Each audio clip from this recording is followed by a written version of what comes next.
dan juga diampuni segala dosa dan kekurangan kita semuanya. Amin ya rabbal alamin. Kembali di kesempatan yang mulia ini kita akan melanjutkan pembacaan kita dari kitab Arba'in An-Nawawiyah yang alhamdulillah kita sudah masuk ke hadis al-halalu bayyinun wal haramu bayyinun, tentang perkara-perkara yang halal dan yang haram, dan di antara yang halal dan haram ada yang disebut syubhat. Alhamdulillah itu sudah kita selesaikan sebagian besar hadis tentang syubhat.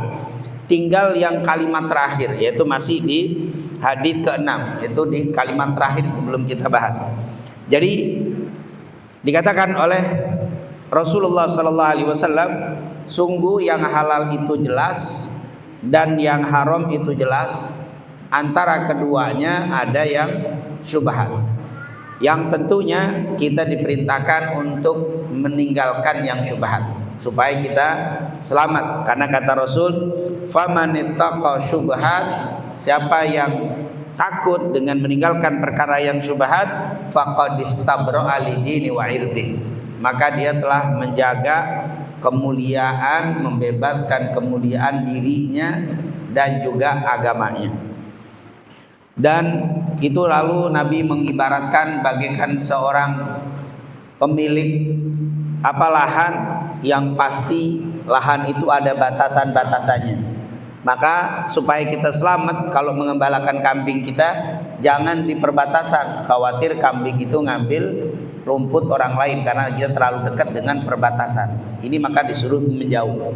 Orang yang suka makan syubhat seperti orang yang sudah hampir mendekati haram, khawatir kepleset karena sudah masuk di perbatasan. Ini sudah kita bahas. Dan yang terakhir kita selesaikan sore hari ini di kalimat ala wa inna fil jasadi mudghah idza salahat salahal jasadu kullu wa idza fasadat fasadal jasadu kullu ala wahyal qalbu.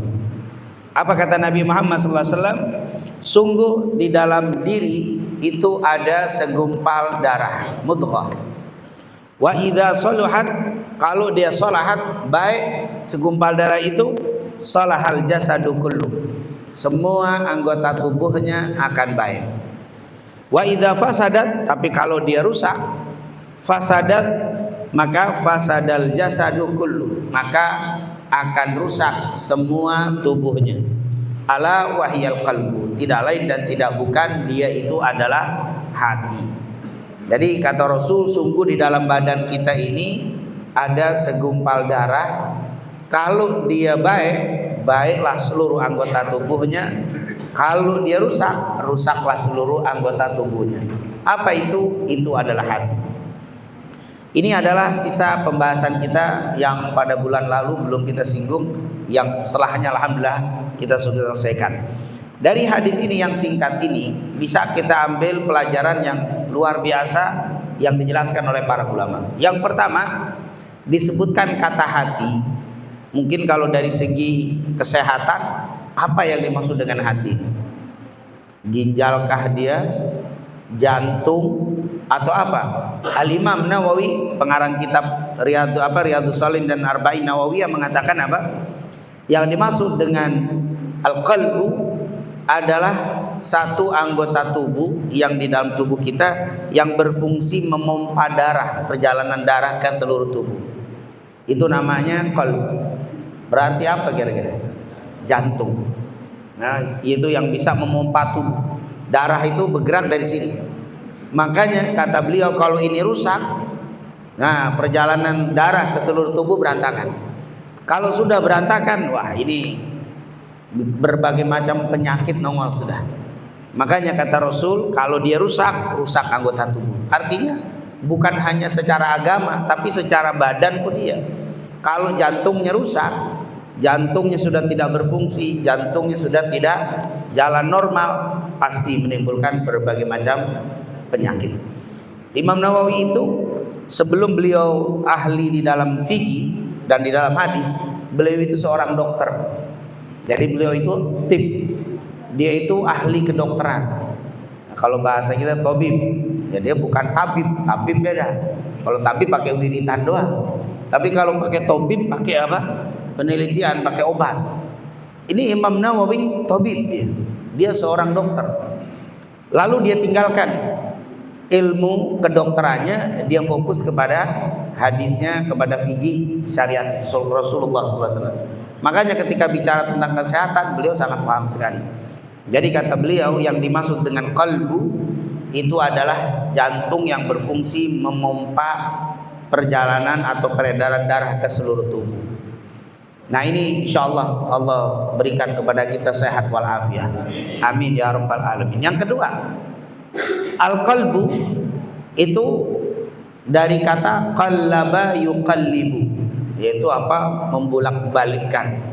Jadi masumiya qalbu qalban illa litaqallubihi. Tidak dinamakan hati itu qalb kecuali karena dia berbulak-balik. Artinya dia tidak statis, tidak netep, tapi berubah-ubah. Itu disebut qalb. Makanya Rasul di riwayat Aisyah dalam Bukhari Muslim seringkali berdoa, ya muqallibal qulub tsabbit qalbi ala dini. Wahai yang membulak-balikan hati, mantapkanlah hatiku dalam agamamu. Aisyah sampai bingung, Rasul sering banget doa kayak begitu. Akhirnya Aisyah negur, ya Rasulullah, kamu kan Rasul, kamu khairul anbiya wal mursalin, masa sih bisa berubah tuh hati? Minta terus supaya hatinya dimantepin, emang bisa berubah ya Rasul hatimu? Kata Rasulullah, hati kita berada di genggaman Allah. Dia berubah sesaat dan sesaat sangat mudah, seperti mudahnya berbalik tangan kita. Makanya maaf, ada orang yang hari ini benci banget sama kita, besok bisa jatuh cinta. Hari ini cinta banget, besok bisa benci. Itu hari ini kita semangat, besok tiba-tiba jadi tidak semangat. Tadinya kita demen satu majelis, tiba-tiba berubah nggak demen dengan. Itulah hati. Makanya kita disuruh berdoa terus kepada Allah dengan baca ya muqallibal qulub tsabbit qalbi ala dinik. Ya Allah, wahai yang membulak-balikan hati, mantapkan hatiku dalam agamamu.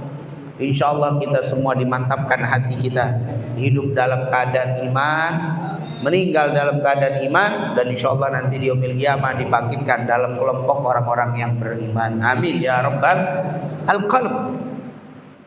Sesuatu yang mudah berbalik, sesuatu yang mudah berubah, itu namanya hati. Dan Al-Quran menyebutkan kata hati dengan beberapa lafaz. Kadang disebutkan dengan al-qalbu, kadang disebut dengan al-lubbu, kadang disebut dengan al-fuadu, fuad, kadang-kadang disebut dengan as-sadru. Ini 4 yang banyak disebut. Ada kalimat lain tapi makna, yaitu an-nafs, an-nafsu, yaitu jiwa. Tapi yang 4 berkaitan dengan hati 4. Yang terbanyak disebut adalah al-qalbu. Al-qalbu disebutkan 132 kali dalam Al-Quran, baik berbentuk mufrad, musanna atau jamak. Nah, fi qulubihim itu bentuknya jamak. Fi qulubihim maradun fazadahumullahu marada lahum qulubun la yafqahuna biha, dan seterusnya. Qulub disebutkan sebanyak 132 kali dalam Al-Quran. Berarti banyak banget tentang hati. Maaf, kalau kita tidak peduli dengan bab hati, berarti kita sudah melanggar atau tidak mengikuti apa yang diinginkan Allah. Allah nyebutin sampai 32 kali kata qalb. Berarti itu penting. Segala sesuatu kalau banyak disebutkan dalam Al-Quran, berarti itu perkara penting. Seakan-akan Allah ngomong, perhatiin tuh hati. Aku saja menyebutkan kata-kata hati sampai berapa? 132. Masa kamu gak pernah bahas tentang hati? Makanya akhirnya ulama sampai mengarang kitab tersendiri tentang hati. Suka disebut tazkiyatun nafs, tentang pembersih, penyuci jiwa. Itu berkaitan dengan hati. Amradul qulub, penyakit-penyakit hati dibahas dengan macam-macamnya, karena hati begitu mendapat porsi yang sangat besar dalam Al-Quran. 132 kata yang disebutkan dalam Al-Quran tentang qalb. Selain qalbun, ada juga kata hati suka disebut fuadun, fuad, al-fuadu. Makanya ada orang namanya Fuad, itu artinya hatiku. Ya, Fuadi, Ahmad Fuadi, berarti apa? Ahmad pujaan hatiku, Fuadi. Ma kharaja minal fuad dakhala ilal fuad. Apa nasihat yang keluar dari hati akan masuk ke dalam hati. Itu namanya fuad. Ada yang namanya fuad sini? Fuad. Mungkin teman kita kalau tetangga no fuad namanya. Fuad artinya hati. Dulu ada ya artis tua siapa itu? Anwar Fuadi apa? Oh iya, Fuadi. Anwar Cahaya Fuadi. Hati. Fuad. Fuad disebutkan nggak terlalu banyak, 16 kali dalam Al-Quran. Kata-kata fuad. Maka dzabal fuadu ma ra'a. Itu hati tidak pernah berdusta dengan apa yang dilihat. Apa yang dilihat hati nggak pernah berdusta. Yang berdusta cuma mulut doang. Kita ngelihat dia gimana, bagus nggak? Karena kita pegel dia jelek, padahal hatinya bagus. Cuman karena apa? Nggak suka, mulut doang yang berdusta. Tapi hati, maka dzabal fuad, hati tidak pernah berdusta. Nah ini merupakan kata hati juga, tapi disebut fuad. Ada juga disebut yang ketiga lub, nah, lubbun atau al-lubbu. Sering kita dengar apa dikata ya ulil albab. Ya, albab, lubbun itu bentuk jamaknya albab. Lub itu hati. Ini disebutkan 16 kali juga. Sama seperti dengan kalimat fuad, lub. Nah, yang terakhir as-sadr. As-sadr, sadr, Rabbi syrahli sadri. Itu kan ya Allah lapangkan dadaku. Alam nasrah laka sadr, sadrak, sadr. Sadr itu maksudnya bukan dada. Di sini memang artinya sadr itu dada, tapi maksudnya adalah hati. Ya Allah lapangkanlah dadaku. Maksudnya apa? Masa dada jadi lapangin, ini berolahraga itu mah biar lapang. Maksudnya apa? Hati. Rabbi syrahli sadri. Ya Allah lapangkan dadaku. Nah itu maksudnya hatiku. As-sadr artinya hati juga. As-sadr 32 kali dalam Al-Quran. Berarti yang terbanyak qalb. Makanya Nabi menggunakan qalb, karena qalb itu lebih banyak. Nanti ada yang membedakan tuh. Bagian hati yang paling luar disebut sadr. Yang bagian dalam dikit disebut qalb. Yang daleman dikit disebut fuad. Daleman lagi disebut lub atau lubbun. Makanya kalau orang sini ngomong dari lubuk hati yang paling dalam tuh, bukan hati doang. Saya ngomong dari hati nih, bukan, tapi saya ngomong dari hati yang dari lubuk hati yang paling dalam. Itu ngomong yang paling dalam tuh namanya apa? Lubbun. Nah, kalau dari hati nih saya ngomong itu dari qalb. Kalau cuma atasnya doang sadr katanya.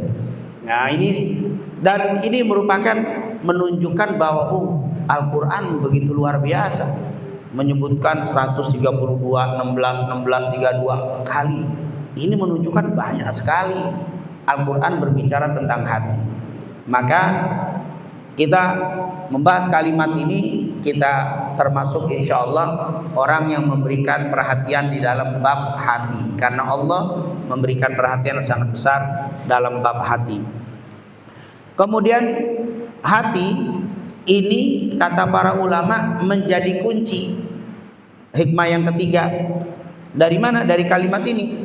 Fa idza fasadat, kalau tuh hati rusak, fasadal jasadu kullu, semua anggota tubuhnya rusak.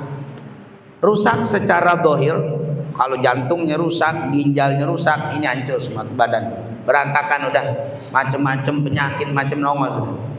Tapi bukan hanya secara dohir, tapi secara agama juga begitu. Kalau hatinya baik, semua perbuatannya baik. Kalau hatinya rusak, semua perbuatannya rusak. Jadi rusak secara dohir, rusak secara fi'il, secara batin, secara amalan. Makanya kita disuruh menjaga hati kita. Hati itu kalau ibarat pasukan, dia itu panglima. Panglima anggota tubuh kita. adalah hati. Kemudian ini mungkin kalau bahasa negara mungkin presiden kali ya.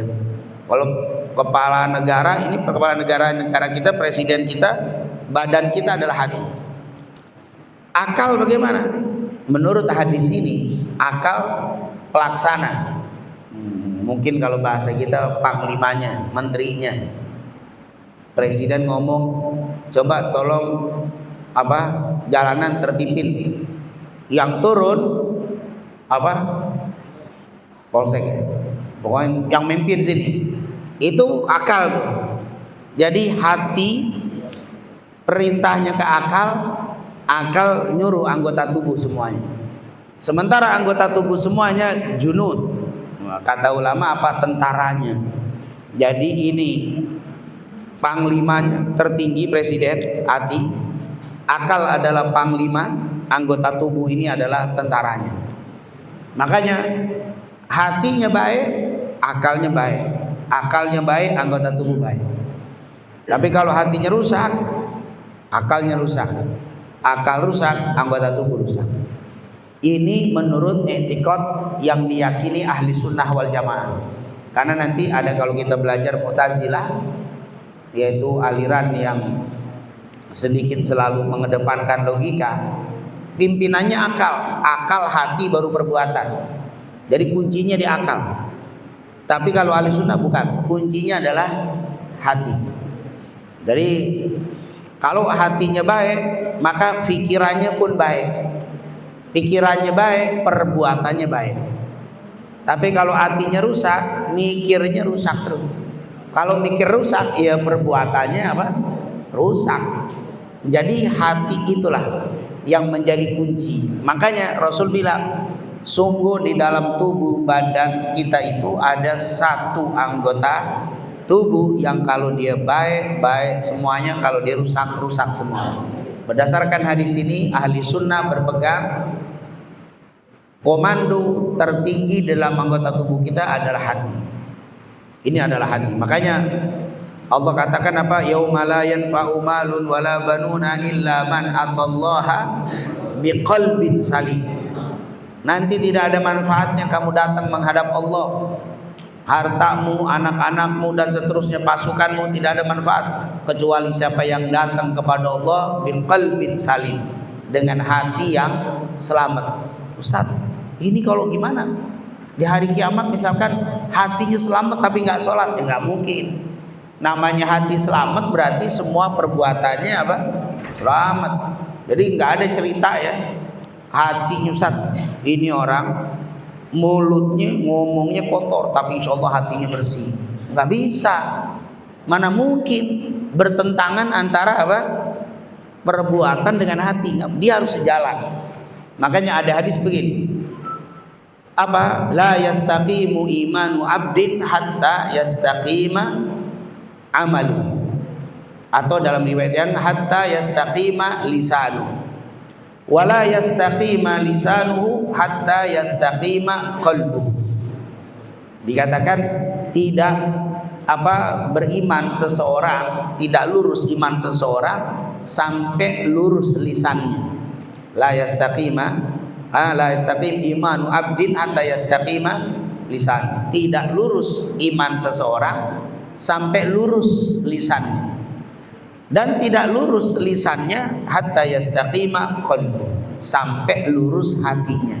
Berarti lisan dan hati itu harusnya sejalan. Kalau hatinya bersih, ngomongnya bersih. Ngomongnya rapi, ngomongnya bagus. Tapi kalau bicaranya tidak bagus, pasti hatinya tidak bagus. Gak mungkin bertentangan.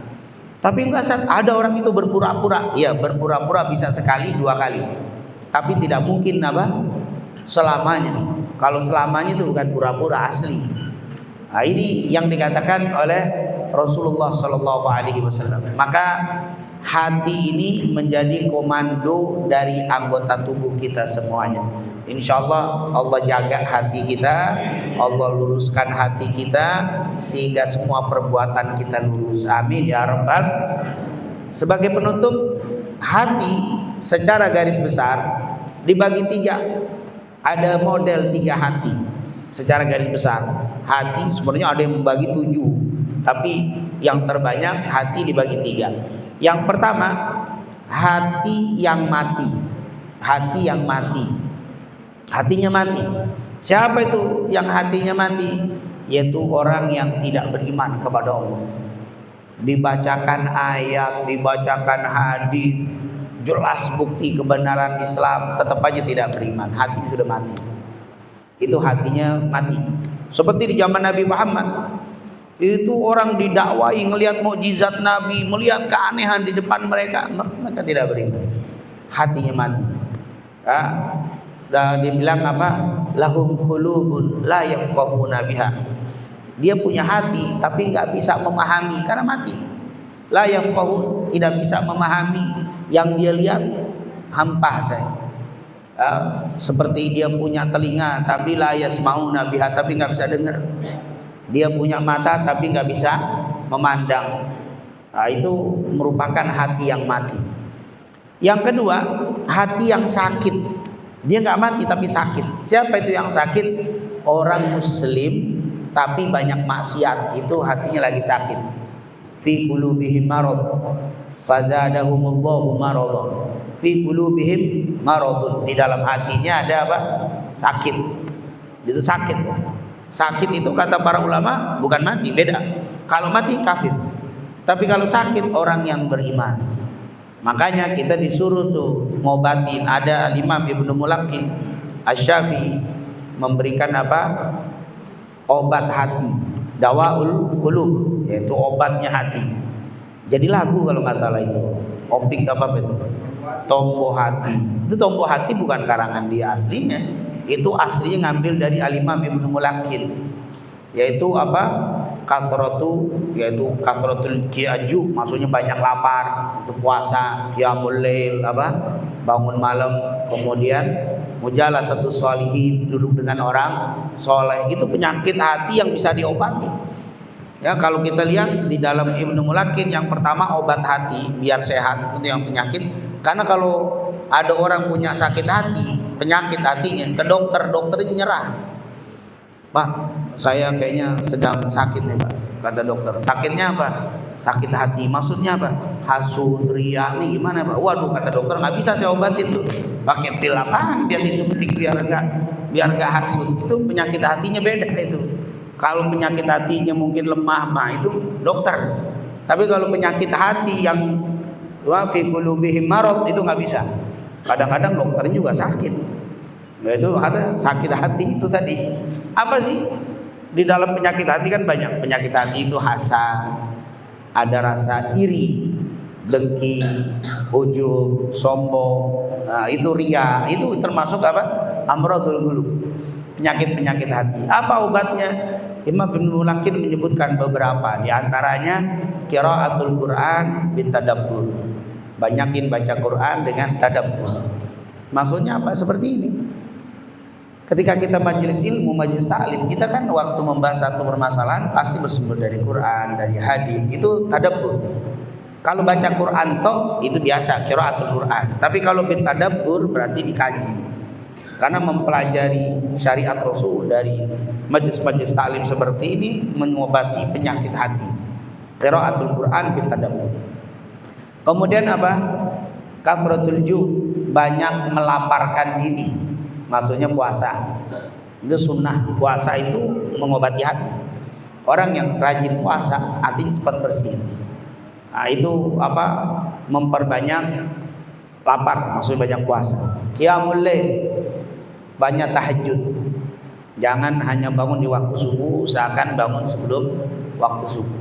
2 rakaat saja di tengah malam atau 2 rakaat sebelum subuh. Itu luar biasa. Itu menjadi obat hati. Yang ketiga, yang keempat, mujalasatus sholihin.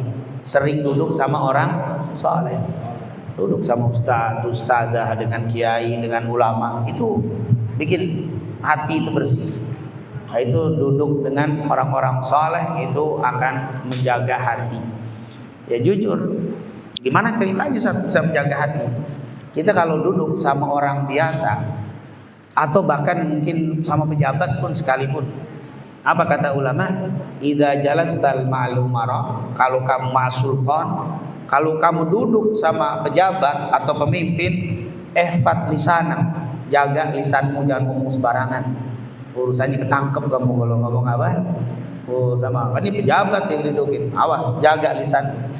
Wa idza, tapi idza jalastal ma'al ulama, tapi kalau kamu duduk sama ulama, fahfad qalbak, jaga hati. Ulama walaupun antum diem nggak ngomong, tapi hatinya pegel, rusak, benci, ketahuan. Tapi kalau pejabat nggak tahu dia, walaupun kita ngomongnya muji-muji di hati enak dia, karena dia nggak ngelihat. Tapi kalau sama ulama jangan, hilang kita duduk di majelis, kita pegel sama ustadznya, walaupun dengerin, tapi hati enak, hati nggak bisa. Makanya kalau orang sering duduk sama orang alim, disuruh jaga hati, lama-lama hatinya bersih. Itulah yang disebut mujalasatus sholihin. Sering duduk sama orang soleh, hatimu akan berubah menjadi sehat. Atau bukan ustaz, tapi saya punya penyakit hati, riya, sombong. Saya cari teman yang hatinya bersih. Itu nanti kita akan berubah. Duduk sama orang-orang soleh, soleha. Makanya dibilang apa? Manjalas janas. Siapa yang sering duduk sama seseorang, maka sifatnya menular. Manjalasa janas. Nah, siapa yang duduk sama seseorang, dia akan menular tuh sifatnya.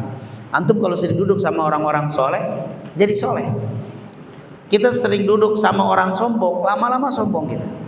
Sering duduk sama orang tawadhu, lama-lama tawadhu. Itu adalah apa? Obat hati. Jadi sering duduk sama orang-orang soleh. Nah, ini tentunya merupakan banyak yang disebutkan oleh Imam Ibnu Mulakin, obat hati, dan itu untuk orang yang sakit hati. Kalau orang udah mati susah, orang mati obatnya cuma doa deh, biar dapat hidayah. Tapi kalau muslim tapi masih maksiat bisa, itu penyakit hati. Nah yang terakhir, hati yang selamat. Nah ini yang namanya qalbun salim, hatinya sehat, seger, nggak kena penyakit hati. Siapa itu? Orang yang beriman dan beramal saleh. Itu adalah hatinya sehat itu. Ciri-ciri hati sehat bagaimana? Ya itu tadi. Dia sering mudah melakukan berbagai macam amal soleh. Ya, enggak ada orang yang suka melakukan amal soleh tapi berat. Tapi kalau ini enggak ringan. Dia kalau enggak tahajud aja, aduh paginya gelisah. Nah itu menunjukkan hatinya bersih itu. Kenapa? Karena kalau tadi kan berusaha menjaga qiyamul lail dengan ikhtiar, dengan usaha yang berat, tapi dia jaga, itu pembersih. Tapi kalau sudah bersih, enteng. Jadi kalau kita masih males banget kalau ngaji, berarti sebenarnya kita sedang membersihkan penyakit hati. Tapi kalau kita sudah nggak ngaji, nggak enak, wah itu berarti sudah bersih hati. Aduh, ini hari kayaknya ada yang kurang. Kenapa? Saya belum baca Quran sama sekali. Saya belum dzikir, saya belum bersolawat. Nah, itu sudah bersih hatinya tuh. Ketika dia meninggalkan satu amalan bukan yang wajib, yang sunnah, dia kurang nyaman. Itu sudah hatinya bersih. Dan yang kedua, kalau disebut atau mendengar nama Allah, nama Nabi, nambah iman. Kan sering kita dengar ya. Wa idza tuliyat alaihim ayatuna zadatuhum imana. Kalau dibacain nambah iman. Ada yang ngefek tuh, dibacain sholawat demen, dibacain zikir, baca zikir demen. Nah itu hatinya udah bersih. Kenapa? Karena ada efek. Kan ada juga kita belum ngefek, kita dengar sholawat tapi ngefeknya belum. Itu sedang membersihkan itu namanya. Tapi kalau sudah ngefek, ada rasa, ada pengaruh, itu berarti sudah bersih. Ya kalau bahasa kita ini gelas, kalau ini kotor, kita siramin air terus, tapi memang masih butek pertama-tama. Tapi kalau terus lama-lama dia apa? Bersih. Nanti bersih. Kalau sudah bersih, ya sudah masuk itu bening langsung bersih, nggak pakai lagi kelamaan. Baru masuk nggak perlu ngeluarin lagi biar bersih hatinya. Tapi kalau masih dibersihin, siram terus. Sering aja ngaji, sering aja, lama-lama ntar bersih. Kalau sudah bersih, ya nggak usah banyak-banyak, disiramin dikit juga udah bening. Karena hatinya sudah bersih. Nah ini tentunya luar biasa. Insya Allah Allah jadikan kita punya hati qalbun salim, hati yang selamat, tidak sakit apalagi mati, waliyadzubillah. Insyaallah Allah jadikan hati kita hati yang selamat sehingga mendapatkan kebaikan-kebaikan dari Allah Subhanahu wa taala, dan insyaallah bersemangat di dalam melakukan ibadah kepada Allah Subhanahu wa taala. Amin amin ya rabbal alamin. Inilah mungkin yang bisa kita sampaikan di dalam pembahasan kita, dan kita anggap hadis ke-6 ini selesai. Baru insyaallah bulan depan kita masuk di hadis ke-7. Hadis ke-7 pendek, insyaallah satu pertemuan kita bisa selesaikan. Amin amin ya rabbal alamin. Mari kita mengangkat kedua tangan kita mohon kepada Allah Subhanahu wa taala, semoga dengan keberkahan pertemuan kita di sore hari ini Allah kabulkan semua hajat-hajat kita, Allah mudahkan segala urusan kita, Allah angkat segala kesulitan kita, dan Allah ampuni segala dosa-dosa kita. Dan kita mohon kepada Allah Subhanahu wa taala, semoga orang-orang tua kita yang telah meninggal dunia dijadikan kubur mereka raudhah min riyadil jannah, dijadikan kubur mereka luas dengan rahmat dan ampunan Allah Subhanahu wa taala. Dan semoga orang-orang yang kita cintai, orang-orang tua kita, saudara kita, kerabat kita yang masih ada, semoga diberikan panjang umur, diberikan sehat walafiat, diberikan keistiqomahan oleh Allah Subhanahu wa taala untuk berjalan di jalan junjungan kita Nabi Muhammad sallallahu alaihi wasallam. Dan semoga tempat yang kita cintai, Yayasan Madrasah Al-Mardiyah ini diberikan keridhaan dari Allah Subhanahu wa taala, dan insyaallah menjadi ladang amal untuk pewakifnya, untuk yang yaitu orang tua kita Bapak Haji Marzuki dan juga keluarga besarnya, insyaallah mendapatkan keberkahan dari apa yang beliau lakukan di tempat ini, dan insyaallah ini menjadi sumber sedekah jariyah sampai yaumil qiyamah bi rahmatika ya arhamar rahimin. Allahumma rabbana la tu'akhidna in nasina wa akhtana, rabbana wa la tahmil alaina isran kama hamaltahu 'alal ladzina min qablina, rabbana wa la tuhammilna ma la taqata lana bih, wa'fu anna waghfir lana warhamna anta maulana fansurna 'alal qaumil kafirin. Allahumma inna nas'aluka ilman nafi'an wa rizqan thayyiban wa 'amalan shalihan. Allahumma la tada' lana dhanban illa ghafartah, wa la hamman illa farajtah, wa la maridan illa syafaitah, wa la daynan illa qadaitah, wa la 'asiran illa yassartah, wa la hajatan min hawaijid dunya wal akhirah hiya laka ridhan illa qadaitaha wa yassartaha bi rahmatika ya arhamar rahimin. Ya muqallibal qulub tsabbit qulubana ala dinik, ya muqallibal qulub tsabbit qulubana ala dinik, ya muqallibal qulub tsabbit qulubana ala dinika wa ta'atika bi rahmatika ya arhamar rahimin. Rabbana atina fid dunya hasanah wa fil akhirati hasanah wa qina adzabannar. Wa sallallahu ala sayyidina Muhammadin wa ala alihi washabihi wasallam walhamdulillahi rabbil alamin ya rabbal tarafna bi annana tarafna wa annana ala al-ladha